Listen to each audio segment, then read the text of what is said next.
So, Andre, we're back with Access Evolved. We said last week that we were going to dive in to the idea that Border Zero is more than a VPN. It could be like very schmaltzy marketing talk, but it's not. We can really back it up. So, let's talk about what makes us more than a VPN. Yeah, so we talk about Border Zero as the world's first application-aware VPN. And so to talk about what is actually a VPN, what's an application-aware VPN, let's dive in a little bit, right? So first off, let's talk about what a VPN is. And a VPN is essentially, even modern ones, there's still a tunnel, a network tunnel to Mhm. another network, right? And that's what we call layer three. So for the non-geeks here, layer three is like IP addresses, layer four is like ports, and layer seven is as high as you can get this Mhm. application-aware. And so a typical VPN, it gives you network connectivity to a private network, a private Mhm. data center, your home network, a VPC. And so basically when you're on that VPN, you pop out the other side of that tunnel, and all of a sudden you have access to a bunch of IP addresses that you previously didn't have access to. Mhm. But that's also the problem. It stops at layer three. So you can now all of a sudden talk to IP addresses you didn't have access to before, but Mhm. what is really happening, what you're doing. So what Border Zero does, we go further, we extend that all the way up to layer seven, which means we are application aware, which means we have visibility and control within that application. So that Mhm. means I can tell exactly Andre didn't just connect to that IP address and that port number. No, he connected to that, which is a database. I can see what queries you executed. I can limit what queries you can do, etc. So it gives me a lot more visibility and control. And that's why we call it application aware. Yeah. But okay, so we also talk about Border Zero as a PAM. And to be honest, before I started, I did not know, before I started here, I did not know what the hell a PAM was. So is it a PAM? Yes.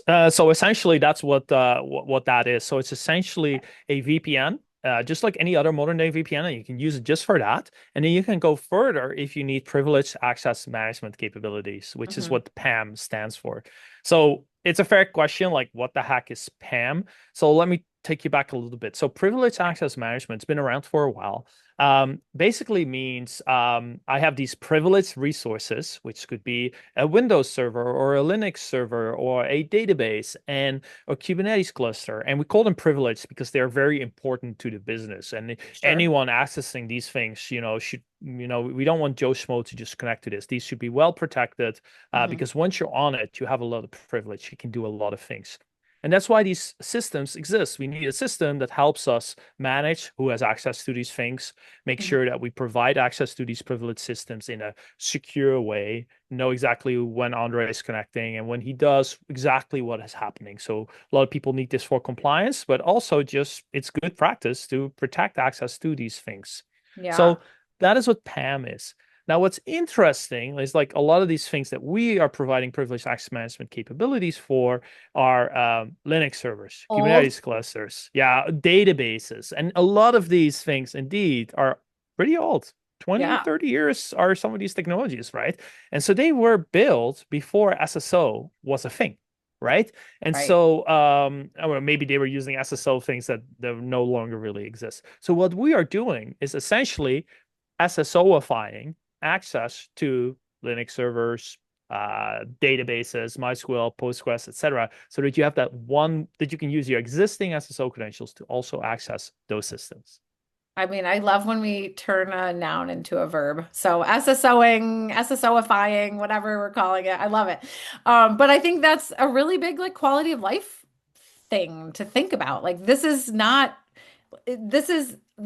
something that is not meant to have this sort of modern wrapper around it, and that's what we're able to give people is like a much less frustrating way to access some of those legacy applications and secure, because I think you've talked about this in the past, but in your previous life, let's talk about like what happened if someone left an organization with those like legacy applications. What's the risk? Yeah. Yeah, well, yeah, let's talk about maybe about the this is really the onboarding, offboarding Okay. problem, right? And Yeah. so yeah, what happens when someone joins the company or needs to leave, like because of all these static credentials? Like we've often found SSH keys lingering on systems of people that had left, Right. a year ago or something like that, and or like static database credentials, and a person left, and we should have rotated it, and doesn't happen. And there's all kinds of reasons why it doesn't happen. Like if it was easy, it would have been done, but it has all kinds of practical challenges. So that's the challenge, sort of with the onboarding, offboarding. Yeah, and so there's some interesting examples. You and I were talking about contractors yesterday, Yeah. Yeah. I mean, and what does that look like? yeah, Somebody you so don't even know getting access, not even a full-time employee.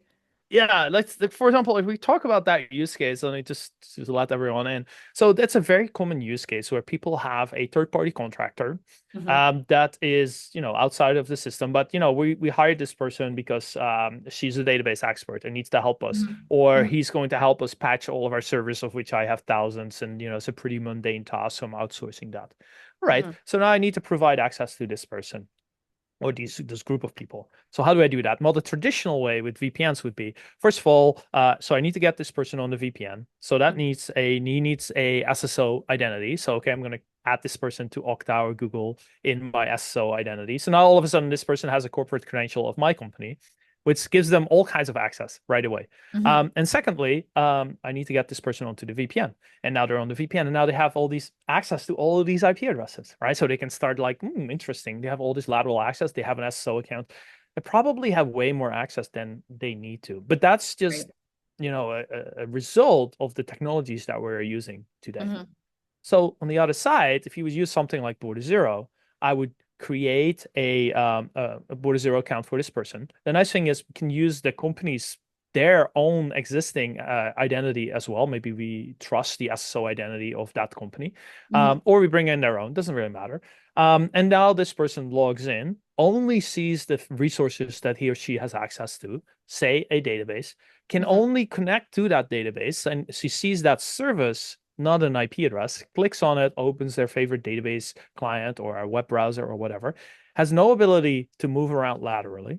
And Hmm. maybe we already restricted that, hey, this person can only do show or select queries, but can never execute a drop query or something like that, right? And that Right. is the world of difference. So now I can log in with an SSO identity and only access the things that I need, and can even say, hey, that's going to only happen from 9 to 5.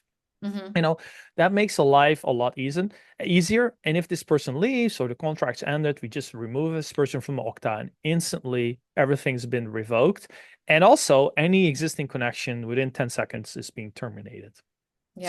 So trust but verify with these contractors as well. Like, I need you, I want you, that's why I hired you, but I don't really know you, so we can also then see exactly what happened. Well, and that's the other kind of important piece, especially from the security standpoint. So not only are you providing that really granular access, you're also able to look back, like what happened during that session. But let's talk about that. Like, okay, so what happened during that session? Well, we have clients who have, maybe 1,000 sessions a day. Like, how are we helping people pinpoint like what is important? What is it that I should be focusing on, as a security leader or as just yeah. How do I help? Yeah. Yeah, so indeed, so we have clients that do multiple thousands of sessions a day, like Yeah. database sessions, Kubernetes sessions, SSH sessions, and so they need to have these. So first of all, they get the benefit of all that control and only provide access to what you really need. But what you're talking about here is like we can now record exactly what happens, and those folks do that because they need it for compliance. They need to be able to go back in time. It's like I know exactly who connected to what and what happened during those sessions. So this typically then ends up in Splunk or an S3 bucket or whatever. Great for compliance. But, Mhm. all this data is just sitting there. Like, wouldn't be, it kind of sucks that after 5 weeks, you're like, oh, there was an incident. I can go back 5 weeks and see, I can see exactly what happened. Yay.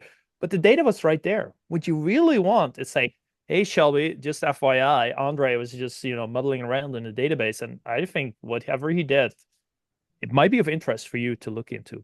So for these folks that have thousands of sessions a day, there's no way they can go through our dashboard and click a Right. video or evaluate all the queries that I executed, right? That's just too time intensive. So what we have is basically a co-pilot that sits on everyone's shoulder. And while I'm doing my work, or this contractor is doing its work, it's looking over your shoulder and immediately raising its hand and say, hey, out of the thousands of sessions a day, these are the 5 you may want to look into because they were considered high risk. And high risk can be anything. Like it could be legit, but it's still like, hey, Andree dropped the table. That's odd. Or Andree executed a crypto miner. I don't know. Maybe he was doing some research, or maybe he wasn't supposed to do that. So we That bring guy. down the noise. Yeah, we bring down the noise from like thousands of sessions a day, which you still have for all your compliance, to like a dozen a day. It's like, hey, you may want to double check this, and we'll give you a summary of exactly what happened and why I believe that was important. Yeah.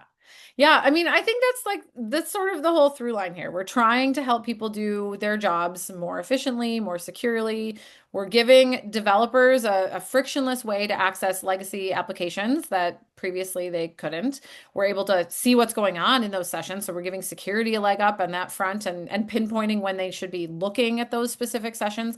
And then we're making it really easy for IT teams and people who are maybe the HR team, whoever, to provide access for, contractors, third party, employees, whatever it is.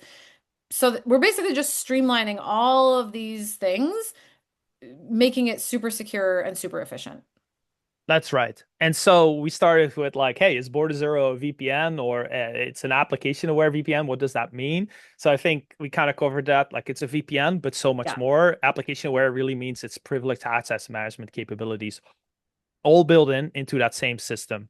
And Hmm. so calling Border Zero a VPN is kind of like calling an iPhone just a phone. Famously, Steve Jobs said, this is an iPhone. It's like an internet communicator. It's a phone, and it's an iPod and a camera all in one. That's kind of what Border Zero is as well. It's really action packed. A VPN that allows you to start going with general VPN capabilities and then scale up with so much more when you need to. I love it. Also, I'm definitely going to get you a turtleneck and some New Balance because your Steve Jobs impression was like spot on. It was perfect. Anyway, all right. Well, that's Access Evolved, guys. I feel like that's the point. That's what we're trying to hammer home here is, you don't have to suffer. We've got a way to make everyone's life a little bit easier.